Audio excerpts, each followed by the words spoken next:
योजन पर भाने दिए गए मेरे पर वो मोदिका में हम तो होटलों पर खाते ही नहीं। गुरुजी वो अमृत का कुंड है, अगर आदमी इसे जागृत कर ले तो वो नारायण का स्वरूप है। लेकिन वो क्या करता है कि चवन्नी अठन्नी के चक्कर में होगा, इस पर हमारी पूरी दौलत ले ले तो आपको सांस की रिपीट नहीं है। नारायण की भक्ति में और अच्छे कार्य में लगावे तो वो हाथ, इसलिए हम लंबी सांसों के द्वारा अपने मूलाधार चक्र जागृत करने की तरफ आगे बढ़ते हैं। ईश्वर सूर्य नमस्कार। खूब लंबी गहरी सांस खींचते हुए पीछे ला शरीर को ले जाएंगे, खींचते हुए और छोड़ते हुए आगे।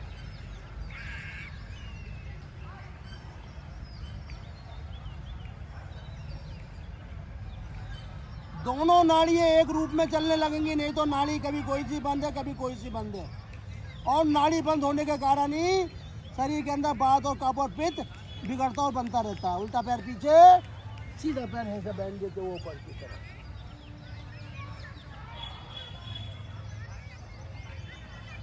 पांचों को बाहर, आगे वाला पैर पीछे आ जाएंगे धीरे नीचे की तरफ।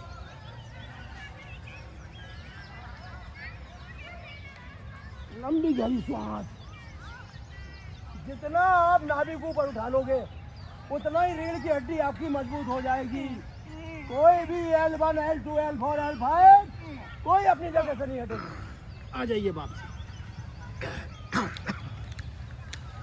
आपका ज्ञान का सागर आपकी रीढ़ की हड्डी में छुपा हुआ है। उल्टा पैर दोनों हथेली के मध्य, सांस गहरा खींचते हुए, सांस निकालते हुए दोनों पंजे हथेली एक सीध में, लंबा गहरा सांस। अब बाप से सांसों को देखेंगे, सांसों को देखेंगे तो प्राण वाल को देखेंगे, प्राण वाल को देखेंगे तो आत्मल की हमारी शुद्धि होगी।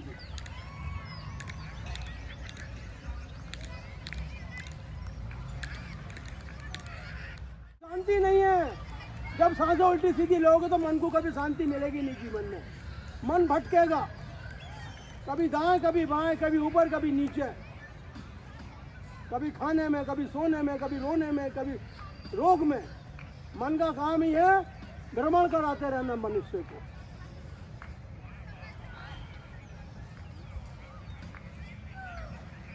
एक मिनट की पीटी करेंगे। पीटी करने से क्या होता है कि हमारे फेफड़े जो है मजबूत और बलवान होते हैं।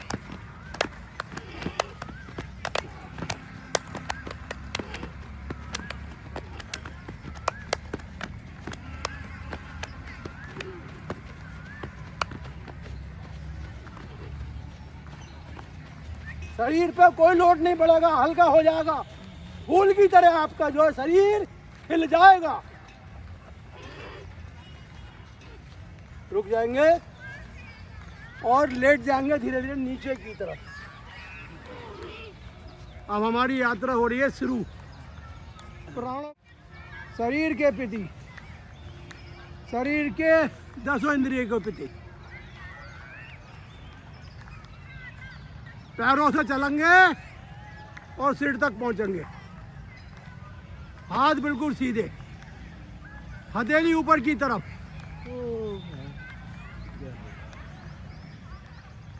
हथेली ऊपर क्यों रखी जाती है? इससे आपको जो है प्राण शक्ति और ऊर्जा शक्ति मिलती है।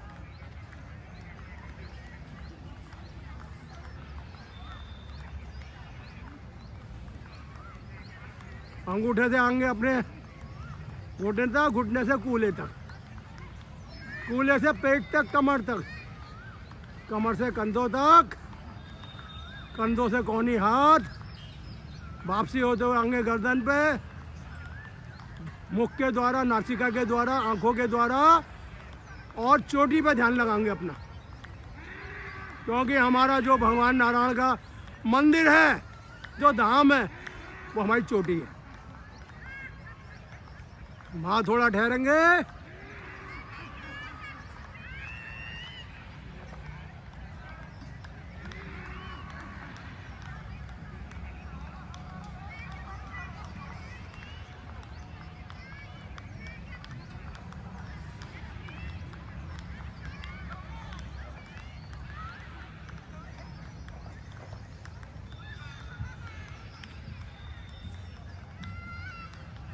चोटी पे होते हुए अपने वही नासिका मुख और गला होते हुए, कंधे होते हुए, हाथ की हथेली, और फिर वापसी गर्दन होते हुए, पीठ होते हुए, कमर की हड्डी होते हुए, कूल्हे होते, घुटने होते हुए, दोनों पंजों पर वापसी उतरवा देंगे प्राण।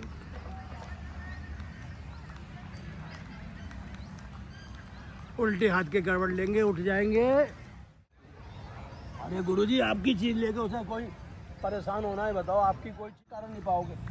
आ जाओ पीछे की तरफ धीरे धीरे।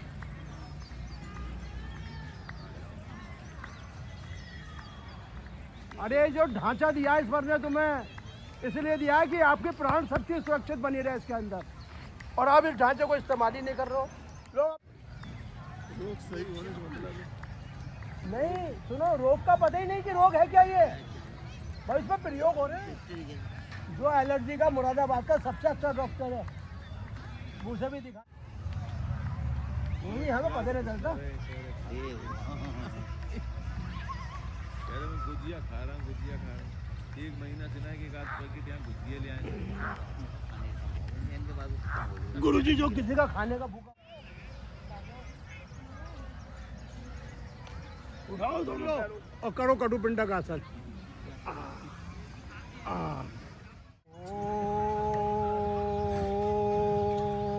होती रहेगी, अब बीमार होती रहेगी, खून में सो जाएगा, गंदा हो जाएगा, शुगर बढ़ जाएगी, लेकिन जब आप अनुलोम विलोम करोगे तो आपकी हर चीज जागृत हो जाएगी। ये मन को समझा सकते हो, पंडित जी को नहीं समझा सकते हो, क्योंकि संसार की कोई वस्तु किसी को सुख नहीं दे सकती। मैंने क्या बताई अभी, कपड़ा भी 1-2 दिन पहन लोगे, इसके बाद इसे भी उतार के फेंकना पड़ेगा। खाना भी 1 घंटे, 2 घंटे, 4 घंटे, 8 घंटे रख लोगे, उसके बाद निकालना पड़ा, क्योंकि कैसे बनने लगे, पेट भारी होने लगा। कोई भी चीज़ आप सदा नहीं रख सकते, लेकिन सांसें आपके अंदर सदा रहती है, दुख में भी, सुख में भी, लाभ में भी, हानि में भी। शुगर हो गई लेकिन सांसें चल रही हैं, बीपी बढ़ गया, सांसें चल रही हैं, ये कभी समाप्त नहीं होती है।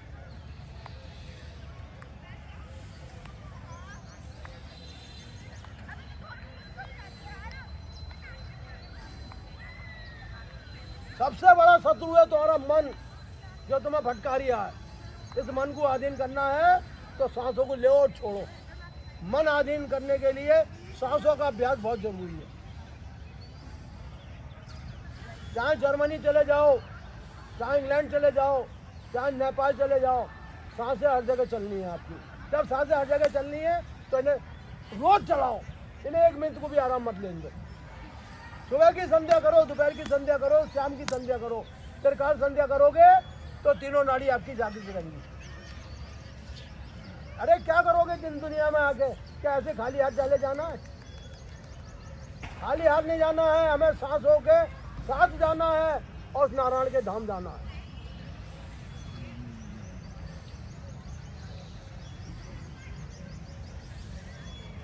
देखिए, जब ये सांसें मजबूत हो जाती हैं तो शरीर के त्रिदोष अपने आप समाप्त हो जाते हैं। शरीर के अंदर अमृत का जो घड़ा भरा हुआ है वो अपने आप छलकने लगता है। जिस प्रकार दही को चलाने से मक्खन अपने आप ऊपर आ जाता है, उसी प्रकार हमारी प्राण शक्ति भी नीचे से होती हुई ऊपर उठ जाती है।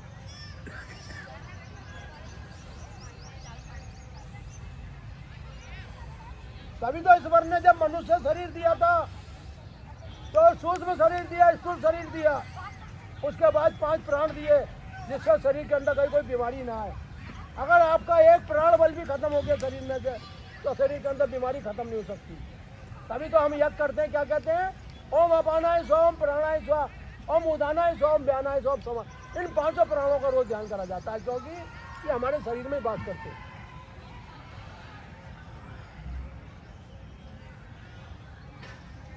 वैद यही बना, डॉक्टर यही बना, लाला यही बना, लेकिन जो सांसें थी वो उसी का रूप रहा, वो कभी नहीं बदली।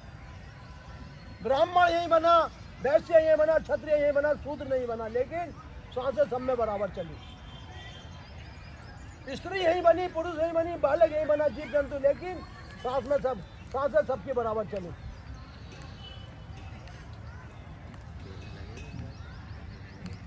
हो जाए प्राणायाम।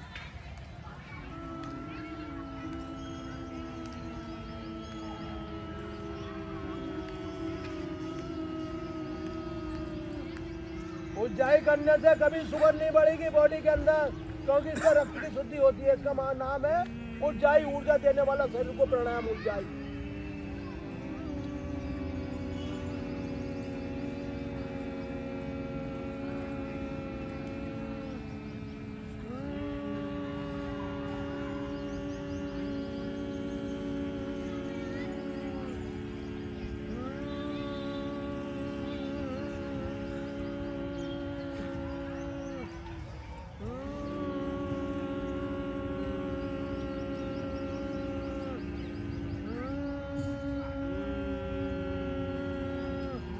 रावणी प्राणायाम।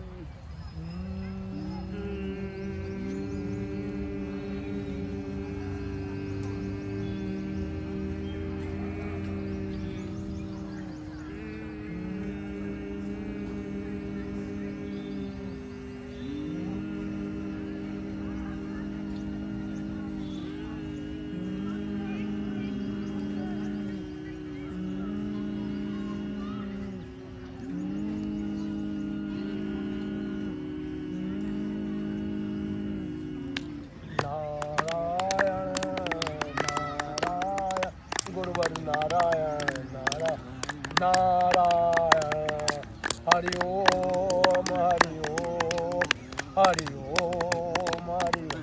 माता पिता ने हमें जन्म दिया, इसलिए दिन में एक बार माता पिता का जरूर ध्यान करना चाहिए। माता नारायण पिता नारायण, माता नारायण पिता नारायण, गुरुवर नारायण नारायण नारायण। जिस गुरु ने हमें ज्ञान दिया, जिस गुरु ने हमें रास्ते को दिखाया, तो उस गुरु का भी चिंतन करना चाहिए। माता नारायण पिता नारायण, गुरुवर नारायण नारायण नारायण नारायण नारायण, श्रीमद नारायण नारायण नारायण, हरि ओम हरि ओम हरि ओम हरि ओम। जल नारायण पृथ्वी नारायण, आकाश नारायण नारायण नारायण, वायु नारायण अग्नि नारायण, सदगुरु नारायण नारायण। सदगुरु कौन होता है? जो हमें आत्मा का ज्ञान दे, हमें इस वर्ग से मिलने का रास्ता दिखाए। ध्रुव के गुरु कौन थे? नारद जी, जिन्होंने ओम नमो भगवते मंत्र देके ध्रुव को भगवान नारायण के गोदी में पहुंचा दिया। तो गुरुवर नारायण नारायण नारायण, श्रीमद नारायण नारायण नारायण, चंदा नारायण सूर्य नारायण, श्रीमद नारायण नारायण। भागवत भी कहते हैं, जो श्रीमद भगवद गीता का पाठ का चिंतन करेगा, ध्यान करेगा, ऐसा व्यक्ति हमेशा भगवान के धाम में सदा बना रहेगा। माता नारायण पिता नारायण, सदगुरु नारायण नारायण नारायण, और उस पर तीनों देवों की कृपा बनी रहेगी। तो क्या बनी रहेगी? ब्रह्मा नारायण, विष्णु नारायण, शिव जी नारायण नारायण नारायण नारायण नारायण, श्रीमद नारायण नारायण नारायण, हरि ओम हरि ओम हरि ओम हरि